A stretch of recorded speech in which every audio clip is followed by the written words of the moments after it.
A lost Sega Mega Drive game has just been made available. It's called Out of the Vortex, and it had absolutely zero coverage at the time. Yet, it just came up, and it's fully playable.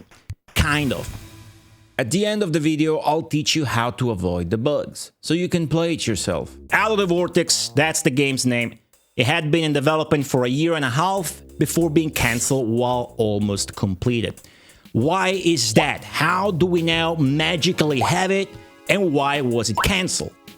In 2022, a prototype was dumped and published by hiddenpalace.org. Then PeopleZor, the developer, visited their Discord and shared details on the game, confirming their belief that it was indeed a Creo game. Now, just a few days ago, thanks to that effort, we have the publication of what has survived of the game after 30 years. Let's break it down and see how good it is. People online seem to note how the game frequently crashes and the music will get buggy. However, what they might not have considered is that this game, as a French game, is best played at 50 Hz, meaning on PAL specifics, meaning in an European format. So I'm playing it on an original European Mega Drive Model 1 console to see how it truly plays. To be safe though, I have enabled save state support on this flash card and EverDrive Pro. That way we can save at the beginning of every stage and only reload it in case the game crashes. The game's presentation, as you can see, is very good. I'm going to rate the pixel art and its components individually and then the animations separately. Look at the dot art. The sprites might appear slightly wonky and amateurish here and there anatomy-wise, but they are of very high quality, with nice shadowing and highlighting. Most importantly, they ooze character, and that's very important for a superhero licensed game. The sprites are A tier. Cutscenes.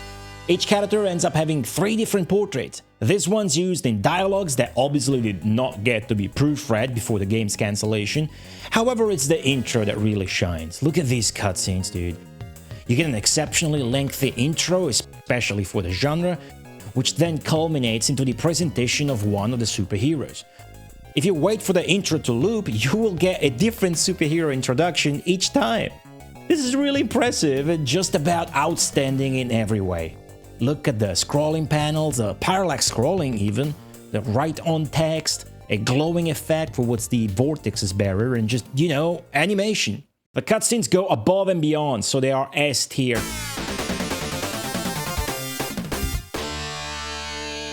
In-game, instead, the animations are a bit inconsistent. Some have many frames, some others don't. However, the keyframes are well thought out and they feel good. The game is well animated. There's a lot of quality here and variety, especially considering the large amount of bosses in this game and their different attacks.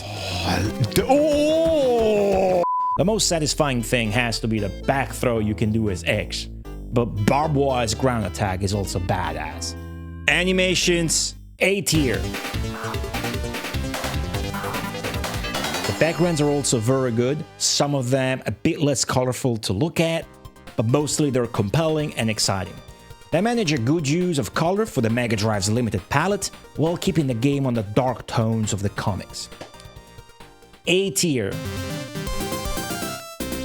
And it's not only the backgrounds that do a great job at paying homage to the source comic. So what's important to remember about this game is that it's an adaptation of the 1993 comic by the same name, Out of the Vortex, by Dark Horse Comic. The basic gist of the comic's plot that the game draws from is that in a world of superheroes, a vortex appears in Cinnabar Flats, Nevada. The USA Army monitors it, the vortex expands too much, then a guy called literally The Vortex appears from it. This is actually the same scientist that years before opened the vortex and got sucked into it. The US Army is no match for the Vortex, who, in the meantime, is fighting another group of mutants or aliens who call themselves Seekers. They come from somewhere in the galaxy looking for the Vortex guy, whom they call the Heretic. The Dark Horse Comics went with 15 issues, part of a line of weekly comics called Comics' Greatest World, each setting up different characters of the lore, including the video game's playable characters, who are all mutants of some sort, somehow touched by the Heretic, the Vortex guy's radiations or something. After that, there's 12 more issues that are actually named out of the Vortex and focus on the heretic, the Vortex guy, is in every one of the book covers. Some characters in this franchise, like X or Ghost, were more popular and had their own little line of comics. Barbed Wire even got a movie starring Pamela Anderson. I am not into superheroes, but I've been reading all of these to do my research, and what I got to say is that they're actually amazing. Lots of breathtaking double-page panels and some compelling storytelling too. They must have sold well in that time frame, because there are many spin-offs you could read now. But then again, that's obviously what they were going for with all these characters, which appear in the video game. But is it a good adaptation of the comic? Let's take a look at the stage progression. The way the stage progression in the game is laid out is also based on the comic. The setup series, Comics Greatest World, is divided in 4 parts that take place in 4 different areas until a focal point becomes the Vortex. The video game reflects this with enough care that fans of the comic would have been very pleased to get this game on the shelves. It's no Streets of Rage 2 with the stage transitions, but the level progression is consistent, and the more you go, the more serious it feels. Like you're actually advancing in the story, and that's satisfying. A tier for the stage progression, especially because it has branching paths. We gotta talk about the branching paths in this game. Are you gonna trust the Vortex Man, who, if you read the comic, you would know is actually just trying to stop the Reader's Worm from purging Earth? Or are you gonna side with Grace, the Golden City superhero lady with teleporting powers, who has other superheroes under her, by the way, including Mecha and Rebel? They're like Grace's henchmen. Well, if you're playing this game for the first time, definitely say no to the heretic here, as the Seekers call him, because as cool as the other path is, it's hard to enjoy given how a bug at the end of this stage on the top of the subway will break your movement permanently, leaving you unable to move through the Z-axis. You can skip this with a level select, which is either accessible through the separate ROM included with the game you will find, or how I found that by pressing C after pausing the game.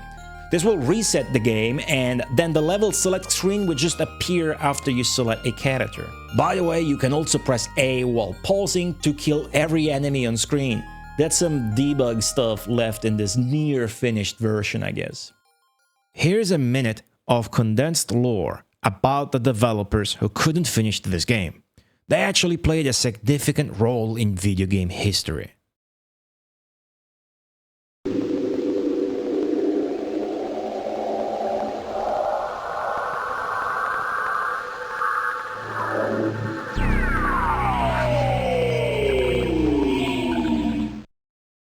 Creo Interactive from Paris, France got the rights to make a Mega Drive game out of the comic book. You might know a couple of computer games by them, like Dune or Mega Race. Can you keep up this level of intensity, tough guy? Creo spawned in 1989. At this time, Ere Informatique, under Infogrames' control, formed a label for sci-fi games called X's, which had successful games like Captain Blood.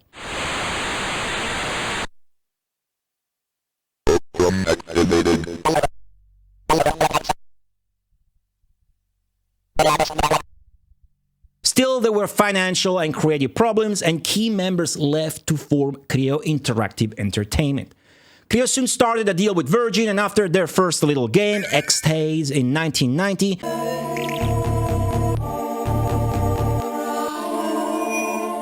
they put out KGB and Dune for Amiga and DOS computers.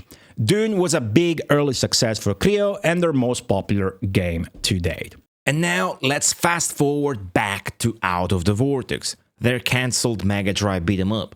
We were analyzing its qualities, remember? Level design is always a critical aspect of video games, especially, to me, in beat-em-ups or shmups, shoot-em-ups in my opinion, because it can be tedious to just eliminate your enemies continuously while substantially nothing happens. So, there are two approaches to level design in a beat-em-up, I think. Either have clever level designs where something happens here and there. This could be as simple as a diagonal scrolling or going in and out of a door. The second approach is just have a cool looking background and rely on the combat being good enough on its own that the waves of enemies are just gonna keep the player entertained until the boss.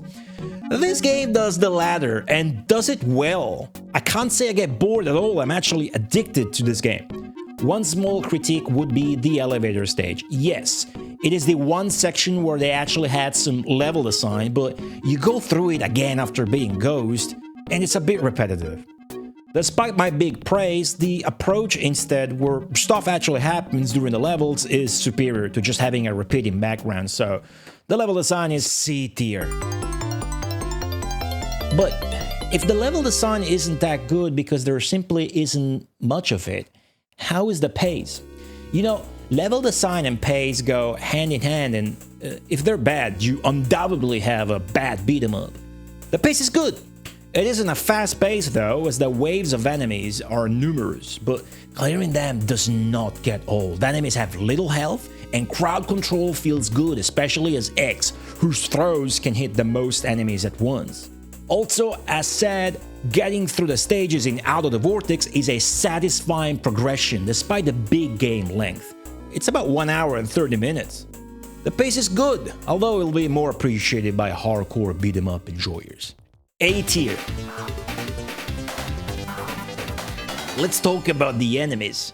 You need good enemy variety to sustain your beat-em-up's level design and to sustain your beat-em-up's pace. You need especially good enemy variety to sustain your lengthy beat-em-up, like Out of the Vortex is. Creo's game here has got you covered. They even threw this guy in the mix. She looks familiar. Oh, wait! What the fuck? Michael? What? Why just Michael? Just like that? No reason? Just fully Michael. The hair, the cap is... To help you appreciate the game in its fullness without necessarily reading the comic, note that these fully yellow enemies here are not just poorly colored, but are supposed to be the automatons from the comic that the scientist slash heretic slash vortex guy here put together to protect its secret facility. You've seen how good the regular enemies are, and you should know that the bosses are great. They mostly have the same pattern and 2 special moves, but those moves are cool and the pattern is pretty challenging. They look amazing, they're all from the comics, and there are so many of them, dude, there's so many of them.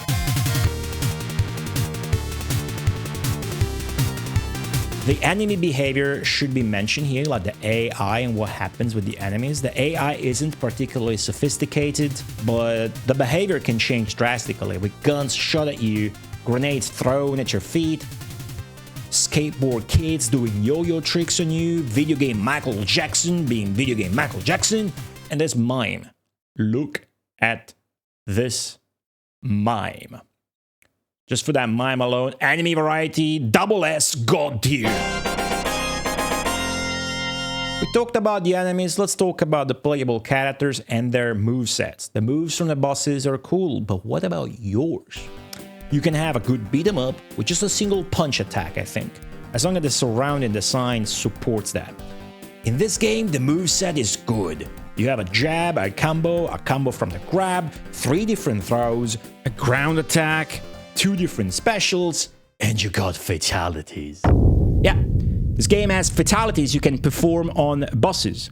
Creo included those, and even blood to capitalize on the Mortal Kombat trend, the craze that there was, but Dark Horse requested to reduce or recolor the blood. Sega, however, never made any comment or request, which I thought you guys would enjoy hearing. Here is some help with getting the fatalities in this game. You're very much welcome. Things you should note: fatalities can be performed by grabbing bosses that have a single life bar left, and then you do the input after the grab. Barbed Wire and Mecha are the ones with working fatalities. X's fatalities, you can do it and you can see it, but it will crash your game, probably. Well, Rebel's fatality just crashes, so the input's there for your knowledge, but don't even bother. Some moves are better than others, and some characters are way better than others though, so expect some Creo quality balance. I recommend X For a first playthrough, the ex-cop turned vigilante who wears a cross-stitch costume, which I'm not a fan of because I'm just culturally distant from silly superhero costumes, sorry American friends. Or maybe I'm just not that much into this latex kink or whatever this is. Mecha is also very good. You never see Mecha here without his armor, and he can morph it, which is reflected in his special moves. Barbed Wire, I think, is like the boss killer sort of character type and isn't as good as the others if you're playing alone. She's cool though. I'm not sure whether she actually has any superpowers, she's just armed and badass.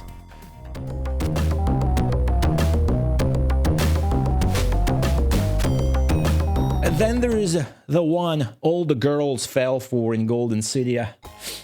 Not talking about myself this time, but him, Rebel. He's a flying superhero and a gimmicky character. The way he controls is different. I don't recommend playing as him, because one of his two specials does not drain your life the way it should, so you can spam it and it makes the game trivial to beat. They didn't finish that part.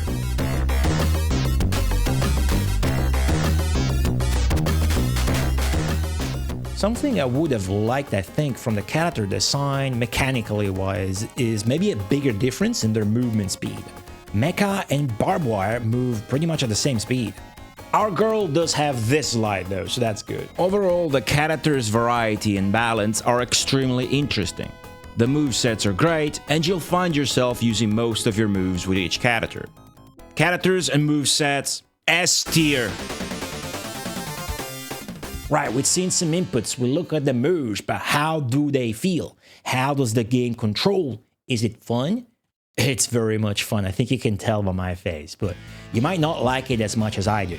The moves are often well animated, which means you have to kind of wait for that animation priority. If you want to imagine the extreme of that, just to simplify the concept, think about Shaq Fu, another French game with beautiful animations. Very much the opposite from something more regular like Street Fighter 2 or a button press equals to an attack coming out within a couple of frames of animation. This to say that the action in Out of the Vortex might not feel very snappy. Not necessarily a bad thing, but what I think is a bad thing is the huge recovery some of these moves have.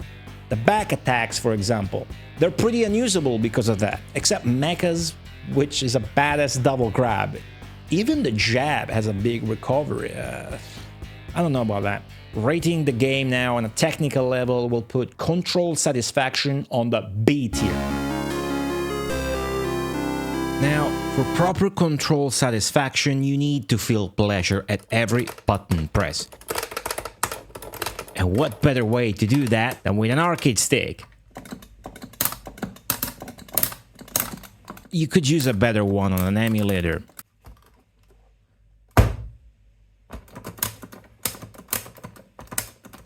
Emulation rules, but since I'm using real hardware here and my producer tells me you guys really love that, here's my setup. With the Mega Drive flash card, and then there's a micro SD card inside of it where we put our ROM that Hidden Palace released. That's our setup. It's hooked up through a SCART splitter and an HDMI switcher to the OSSC upscaler. I also have the RetroTink, but for European games I prefer to use the OSSE.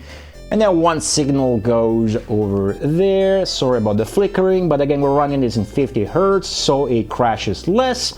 And the other signal goes to my capture card, and thanks to the HDMI switcher I get to see it there while playing. And then I got my lovely chats to the side. What else that's technical, purely technical, could there be to talk about? The performance, my friends. Let's ignore the fact that the game was cancelled. This is a resurrected, near-finished version. Let's pretend the game doesn't crash, doesn't have a game-breaking bug on the other path, and let's pretend the music doesn't hang up. So, that aside, how does the game perform? This is a Sega Mega Drive game, and damn it, it makes the hardware proud. Big sprites, many of them on screen at once, never a slowdown whatsoever. Look at how many Michael Jacksons I got on the screen for you. This works quite well with the game's design being mostly just clearing waves of enemies. Performance! S tier! So why did not Out of the Vortex see the light of video game release? The game was cancelled in September 1995 after a year and a half of development. Why? Now, I love Creo, but this needs to be said, they took too long. It's not obvious unless you're very familiar with those times in video game history and what the words Sega Mega Drive or Sega Genesis mean when put aside the numbers 1995. It's not good. Sony's PlayStation released that same month in Europe, in September 95. Think about it this way. Only 2 months later, in December 1995, Sega would put out their very last own first-party game for the system, for the Mega Drive, Pepenga Pengo. The actual last official Mega Drive release, which is Mado Monogatari 1 by Compile and Sega, came out in March 1996. By the way, 10 out of 10 version of the MSX game. There's a great fan translation for it. Go play it. So, now you get it. A Mega Drive game being cancelled in late 1995 sounds very normal to me. The market for the system at that point was far from flowing wildly, the budgets were low, and Out of the Vortex just needed to come out sooner, especially considering that the comic it was based on ended in October 1994. That's 1 year prior to the game's cancellation. But that's the sad story. We can be happy now. We got the game. We can play it. Can enjoy it, share it, and talk about it. Let's talk about the staff a little bit. David Pipozor-Solnier is the sole programmer of this video game. He's the one that reached out to Hidden Palace after the 2022 prototype release and then helped make this more complete version available. To further prove that the talent that was at work on this cancelled game was talent, let it be known that Yannick Bachelard, sprite artist for this game, would later work on Beyond Good and Evil, Rayman Rabbids, Assassin's Creed Syndicate, and other famous video games. David Cage, who you might know for his work in writing and directing, stuff like Heavy Rain, Beyond Two Souls, and Detroit Become Human, used to be a composer and sound designer and did music and sound effects on Out of the Vortex, under the name of David De Gruttola. And let's talk about that music. I like it. It has its own quirkiness, and it seems like it runs on its own custom sound engine on the Mega Drive's YM2612 Yamaha FM sound chip, which I find very interesting. I would say this is the standout track right here, just because it's more upbeat, and it's different from the others.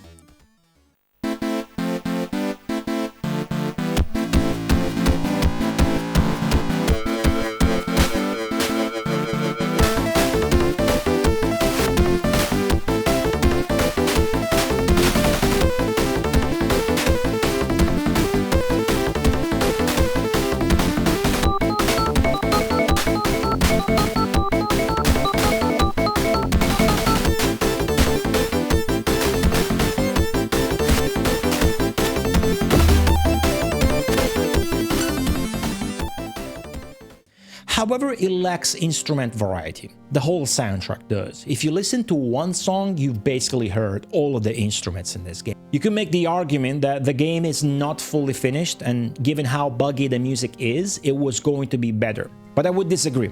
What's more likely, especially since David Cage was a contractor here and not a Creo member, is that the music was already long done before the game was cancelled. Music is C tier. What about the sound effects? I think they're really important in a beat 'em up. David Cage also did them. Do you think they're good?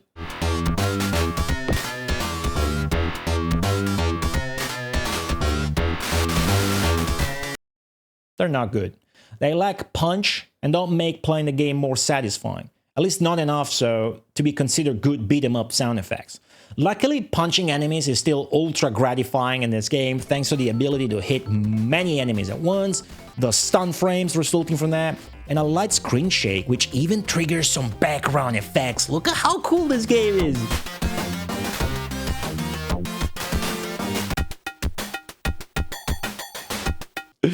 The sound effects are not cool though. D tier.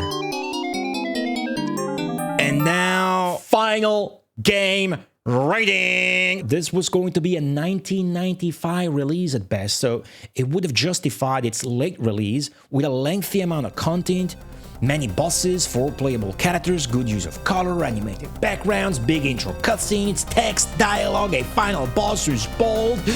But then there's another one, and then there's a giant one. Oh my god, this game is amazing.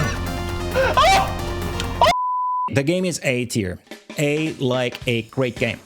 The more you're into beat 'em ups though, the more you like this. It might be S tier to you though, and it is to me actually. How to avoid the bugs. I promised I would help you play through the game without bugs. So, in addition to the recap info here, you should know that the game starts crashing more consistently once you game over and continue. This almost finished game, this cancel beauty basically punishes you for game overing. What I mean is that once you continue, the game will actually start crashing more often. So it's beneficial to your enjoyment to get good and not game over at all. You can call that the 1CCC. If you're in your first credit, you only have to worry about crashing when you're fighting ghosts or when you're killing these other flying enemies. Punch them instead of jump kicking them and you will be fine, you will crash. Wait, there is more. Pizza Party Time on Discord not only has let me know that he's working on a fixed version of Out of the Vortex, but he's also claiming to have fixed the alternate route together with all of the crashes. So we might actually have a fully working version. Find the link in the description for his GitHub page. He's still trying to get it right before another release, and he recommends using Blastem for the emulator. This game resurfaced thanks to anonymous donor who got the earlier 2022 prototype through Frank Cifaldi of the Video Game History Foundation. And then Hidden Palace did the dirty work. There's no fancy call to action here, as you're likely not in the position to help video game preservation. But all I gotta say is enjoy video games, talk about this game, and show people that one of the best beat 'em ups for the Mega Drive just came out of the Vortex. Watch this other informative video next. It's about censored Mega Drive games. Ciao.